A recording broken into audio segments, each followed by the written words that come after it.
déjeuner de l'hôtel Hilton s'intègre tout à fait, au vu des personnalités et aussi que nous allons accueillir, s'intègre tout à fait dans notre image et notre vocation première, qui est d'organiser des événements à grande échelle et montrer notre savoir-faire, aussi bien au niveau local, encore une fois, et international.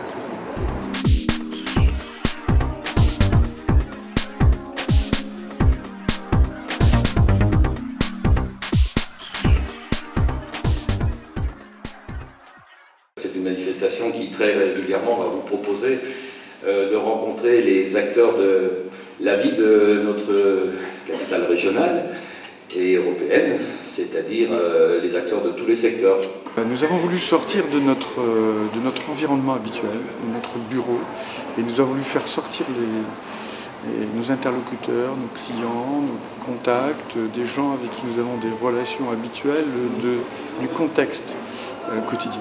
Donc comment allez-vous renverser la tendance avec le président de la République actuel?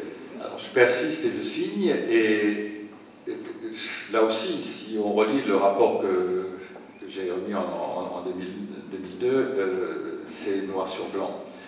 Le maire de Strasbourg, quelle que soit sa couleur politique, est un nain politique par rapport aux grandes institutions européennes, mais en particulier par rapport au Parlement. Comment voulez-vous que le maire de Strasbourg, maire d'une ville de 270 000 habitants, ou le président de la communauté, ou le président de la communauté urbaine, 450 000 habitants, puisse discuter d'égal à égal avec une grande institution qu'est le Parlement?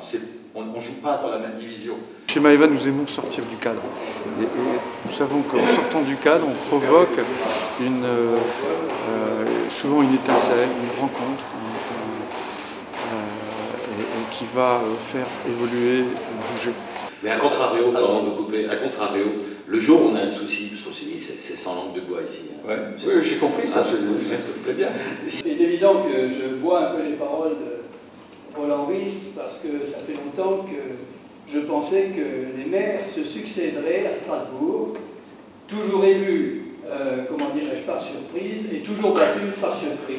Il y a des choses intéressantes qui sont sorties parce qu'on souhaite, au contraire, ne pas rester dans la formalité, et dans les apparences, et être provocateur quand il faut savoir l'être. Nos interlocuteurs et nos intervenants sont prévenus d'avance et ils sont là pour jouer le jeu. J'ai le souvenir du discours, mais ne le répétez pas s'il vous plaît, de Robert Grossman à la dernière foire européenne. Rappelez-vous. Il a quand même bien expliqué pour les rapports, pour les enjeux.